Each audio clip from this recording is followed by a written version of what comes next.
Assalamu alaikum friends, welcome to Audit and Assurance Revision Crash Course Day 5. And today's topic is very important topic, risk. So what are we going to cover today? Let us go through that. We are going to cover audit risk, what is audit risk, the examples of audit risk, how to minimize audit risk, materiality, what is materiality, how do you determine materiality, what are the implications of materiality on the financial statements, significance of the risk approach,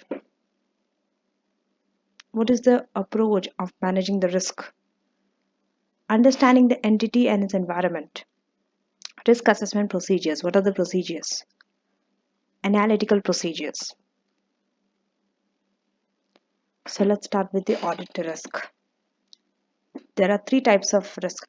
Before that, let us go to the definition of audit risk. What is audit risk? Audit risk is the risk of issuing an inappropriate audit opinion, right? Sometimes the auditor might issue an inappropriate audit opinion, right? There's a risk of that. There are three types of risk that you should know in AA. That is inherent risk, control risk, detection risk. Detection risk. What is inherent risk? Inherent risk is before taking the controls into the account, okay? What is the risk of misstatement? Okay, a balance might be misstated. What is the risk of that? But we didn't have any control on that before taking into account any consideration of control. What is the misstatement in a balance? Controlled, and some examples of inherent risk. Okay, for example, if you are in an industry where the risk is very high, okay, you are in a volatile industry. One very good example is fashion industry. Fashion industry is an industry which changes very rapidly. That's why the risk is very high in that area. Right? That industry is not stable. It is volatile. Every time it keeps changing and very rapidly changes. The other area is rapidly changing technology. Industry where technologies are highly used and it changes rapidly. That's a very high risk. And third, complex accounting treatment. If you are in an organization, if you are having transactions where the accounting treatments are very complex. One example is financial instruments, IFRS 9. That's a very complex area. So if a company is dealing extensively in financial instruments, audit risk is very high in this area. The inherent risk is very high. Inherent risk means no matter whatever the controls you put, there will be some risk which still it will remain there. That risk you cannot eliminate. It will be there. It could be due to the industry which they are in, because of the changes in technology, because of the complex accounting treatment. That is known as inherent risk. And inherent risk is something that auditors cannot reduce. Auditors cannot control inherent risk. It is beyond their control. Coming to the control risk. What is control risk? It is the risk that the client's control fails to prevent and detect the misstatement. The control what they are having, that itself is failing to prevent and detect misstatement. The control is not working. Examples of control risk are if you are using a software, old or ineffective accounting software, right? That organization the risk will be very high because so old or ineffective software cannot prevent nor detect misstatement. So risk is high. Lack of segregation of accounting duties. You didn't have a good control, right? Accounting duties were not divided. It was not segregated. So that risk is high. Lack of authorization procedures. There is no proper guidelines or proper way an authorization procedure happens in an organization, right? In this case, control risk is high. The control itself is failing to prevent and detect misstatement. For example, your internal control. Detection risk. And this is also something which auditors cannot control. Inherent and control risk. Coming to the detection risk. This is an area which auditors can adjust. Auditors can control this risk. Either they can increase this risk, either they can decrease this risk. What is detection risk? The word itself says that it is the risk that the auditor fails to detect the material misstatement. Examples. For example, the auditors might be using inappropriate procedures, right? There are risks that they might use inappropriate procedure. So because of that, they might fail to detect any material misstatement. The other one is misinterpreting results. The results, they might be misinterpreting it, the auditors. So this is something which auditors can control. Together, inherent risk, control risk, and detection risk, all this three together gives you the audit risk. This three can have an impact on the audit risk. Okay. Now let us go to the materiality. What is materiality? And how do you determine? You determine materiality on two things. One is size, one is nature. You look at the size, the amount. The other one is nature also. For example, stationary items. It's immaterial, right? The cost of stationary items is immaterial compared to the a non-plant, a non-current asset. For example, plant and equipment. It's more material. Next, what is materiality? The definition is given. Information is material if you omit or if you misstate. It could change, it could affect the users who are taking decisions based on that. Either individually or either in aggregate. It can influence the decision of the users. It is so material. That is known as materiality. Significance. Significance means when your financial statements which are materially misstated, not by a small amount, but materially misstated, it will not give a true and a fair view. So because of this, auditors must test all material balances. Remember, some areas are more material than other. They are more significant. Auditors must test those. Then we have performance materiality. What is performance materiality? You should know this term, okay? Performance materiality is usually this amount is set by the auditor at a less amount, less than the materiality that the auditor has set for the whole financial statement. Why do they do that? Because to reduce the risk that the aggregate of smaller misstatements in individual account balances or classes of transactions could exceed the materiality for the financial statement as a whole. Your performance materiality cannot exceed your materiality for the financial statements as a whole. Okay, you need to remember that. That means they are keeping a separate materiality for individual classes of account or transaction. For example, they have one materiality, performance materiality for revenue, one for the cost, one for the asset, one for the profit. So they are keeping like this. This is for individual items, they are keeping that performance materiality. But one materiality they have is for the whole financial statement. So those individual materiality cannot exceed your materiality for the financial statements as a whole. Okay. Next we have materiality. Remember, assessing materiality is something to do with your professional judgment. Okay, it is not a mechanical exercise. You have to decide whether you consider this as a material or not, and it depends from an organization to organization.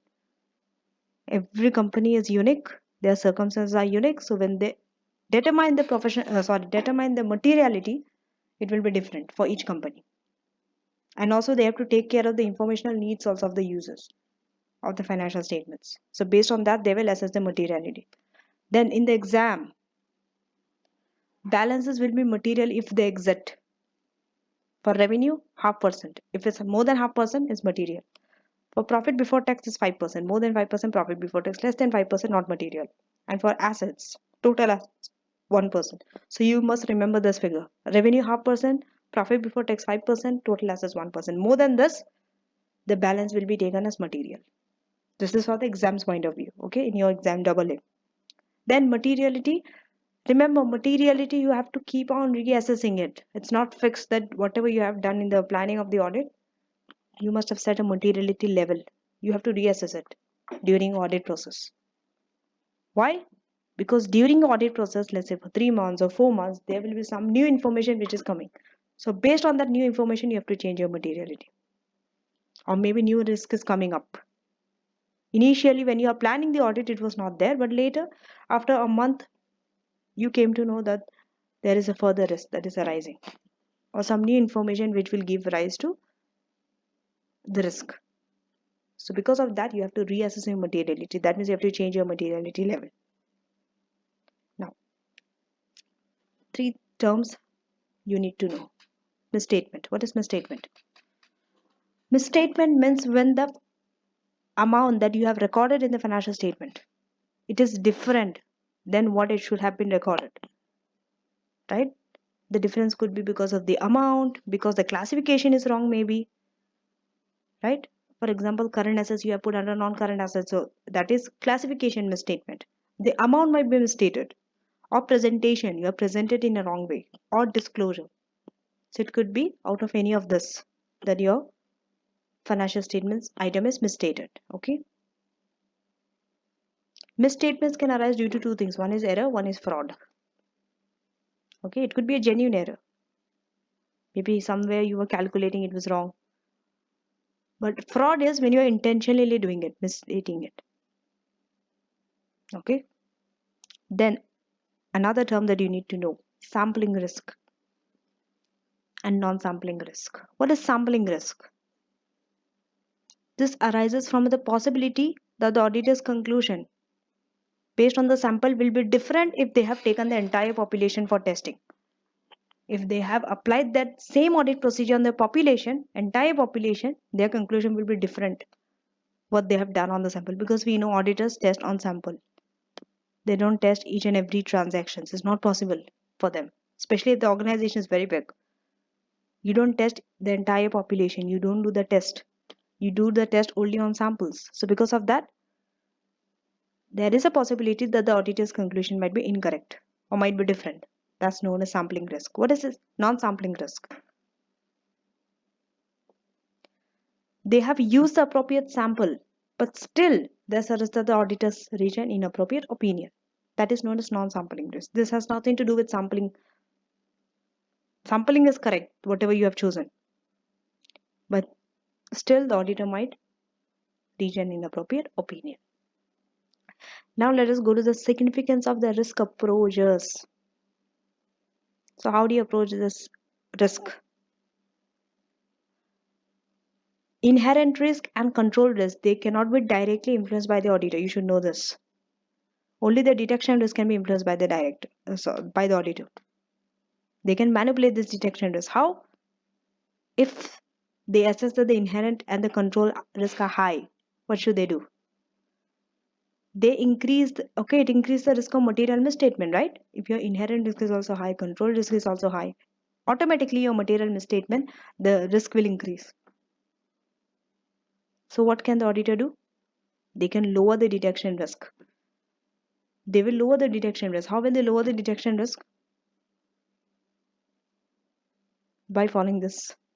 Number one, increase the substantive testing. They will increase their testing. They will increase their sample sizes. They will use more experienced staff. They will increase the level of supervision. And they will increase the reviewing procedure. Because of this, your detection risk will reduce. What do you mean detection risk will reduce? That means the risk of not detecting misstatement will reduce. That means they can detect now misstatement. There will be high chances of them detecting the misstatement because of increasing sample sizing, using more experienced staff, right? Remember, auditors, their duty is to reduce the risk of material misstatement through whatever the procedures they can do. So inherent risk and control risk are already high, that they cannot do anything, but detection risk they can reduce, okay, by doing these things. Then only you can reduce the risk of material misstatement by reducing the detection risk. Then by performing a more thorough audit, there's a less risk, right, that the auditor fails to detect material misstatement. That's what it means. Understanding the entity and its environment, because there's a risk. Auditor have to understand the entity and also its environment. What should auditors exactly do? They have to know, they have to have an understanding of the relevant industry of their client, the regulatory, the laws, the legal laws they should know, and also some external factors. Then the nature of the entity. What is the nature of the entity and what should it include? Its operation. You have to study this. You have to know this, the auditors, because this will help you to minimize the risk. There are some business risks that is there in your client's operation and all. So you need to go through that. How it is owned and what is the governance structure. For example, does the entity has a audit committee? Does the entity has a risk committee there? Are the risks being managed? Do they have proper non-executive director on the board? All those things. That is known as governance structure and ownership. Then the types of investment that they make. Are they involved in very risky investment? Right? The way it is structured in finance. Is it debt finance or equity financed? Because debt finance means more risk. Then entity selection and application of accounting policies. How do they apply the accounting policies? The entity. You have to go through the entity's objective, their strategy, their business related risk. Okay. Then their measurement and the review of the entity's financial performance. What is the entity's financial performance? You have to review that. That will give you an idea also. Also the internal control of the client. That is relevant for your audit. You need to understand. Why are we doing all this understanding of entity and its environment? The reason is because each entity is exposed to different risk. Each sector is exposed to different risks. Some sectors are exposed to more high risk due to their volatility, technology, and some are stable. So for auditors to understand that risk, they have to understand the entities and its environment, their operation and all. That is the purpose of acquiring this knowledge. Because that risk can lead to material misstatement in the financial statements. It's not always the audit risk. It could be the business risk as well that can lead to the material misstatement in the financial statement. Risk assessment procedure. How are we going to assess the risk? So according to ISA 315, that is identifying and assessing risk of material misstatement. Okay, auditors have to perform the following procedures to understand the entity. You are required by ISA 315. It's not an option. You are required. You must do this. Number one, you can inquire with the manager. You can ask the management and also others within the entity how they perform, how they are structured, what is their main operation, right? All those things you can ask for the management directly. Then do analytical procedure, calculate ratios, see the trend, observe the control procedures. Are the duties segregated? Do they have a proper authorization channel? And inspect their documents and all. Analytical procedure. So these are the ways through some ways of analytical procedure. And this is compulsory for planning and risk assessment. Remember, analytical procedure you do twice. Once while you are planning and doing risk assessment. It's compulsory.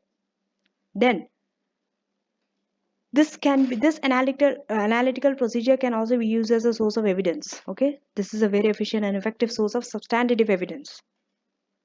Then even in the final review you need analytical procedure. It's compulsory to make sure that the numbers make sense. You calculate ratios, you see the trend, and if there are some anomalies among the ratios, you will be able to figure it out doing analytical procedure. So what does analytical procedure involves? It involves calculating ratios, seeing the trend, right? You're proving the figures in total and also making comparison. If you see some unusual transactions, ratios suddenly increase too much or suddenly decrease too much, right? So you need to work out on that area more to find out more information why it's happening, why the trend is like this, why the ratios are drastically changing. So through analytical procedure, it will answer your these questions. Next, disclose anomalies. This must be investigated. Anomalies means when something is not normal. It's not in a normal range, right? Used to corroborate answers to inquiries. Then involve comparison. Remember, when you calculate ratio, just calculating ratio will not make any sense. You have to use that ratio to compare with the previous year or with your competitors in the same business or actual versus budget. You need to compare. Then when making comparison, you have to compare with the comparable numbers. Okay, for example, numbers with a similar component from one year to the next. You cannot calculate one number with something which is very different. Okay. Next, so these are the main ratio. This is a table of some main ratios that you need to know. The formulas will not be given to you in the audit and assurance exam, but you need to know this formula. It's an assumed knowledge. We have profitability, we have two ratios, gross profit margin, net profit margin. Formulas are there given. Efficiency, we have three ratios, receivable, inventory, and payable days. Okay. Liquidity, we have three ratios, current ratio, quick ratio, gearing ratio. And return, we have return on capital employed. So the formulas are given on the right side, calculation. So make sure that you memorize the formula, you know it, because sometimes you might have to calculate ratios. Okay, and especially for your section A, where it is a objective test case questions, you need support of ratios. So from the exams focus, what are the areas that you need to cover? What are the questions that you have to do from the revision kit? From section A and section B is given. Okay, but before that, let us understand that audit risk, when you are answering, you have to be very specific to the scenario. Don't use standard answer. Okay, it is scenario based. And you must give audit risk, not business risk. But in your AAA, you have to give both the type of risk, business risk as well as audit risk. But for your AA, it is only audit risk that you have to give, not business risk. You have to know the difference between the two types of risk. Because sometimes you might give business risk in the place of audit risk. Okay, which will not give you any marks. So make sure that you know how to differentiate audit risk and business risk. Audit risk will either be a risk of material misstatement or detection risk, either of these two. Okay, material misstatement or detection risk. Then from your section A, these are the questions that you need to cover from your revision kit. Fluid and ACCA. And come into section B. These are the questions you have to cover. Darjeeling, Blackberry, Panzer, Hurling, Sparkle, Aquamarine, Venus, Skymore, Recorder, Kangaroo, Red Smith. And that's it. So see you tomorrow with planning. This is the topic. Yes. So in the planning, what are we going to cover exactly? Let me give an overview of what we are going to cover in the planning. We are going to cover the benefits of planning, what are the audit strategies, what are we are going to cover the fraud and the error, the laws and regulations, the responsibilities. We are going to cover quality control and documentation. So these are the areas we are going to cover tomorrow under planning. So see you in day 6. Until then, take care and thank you for watching.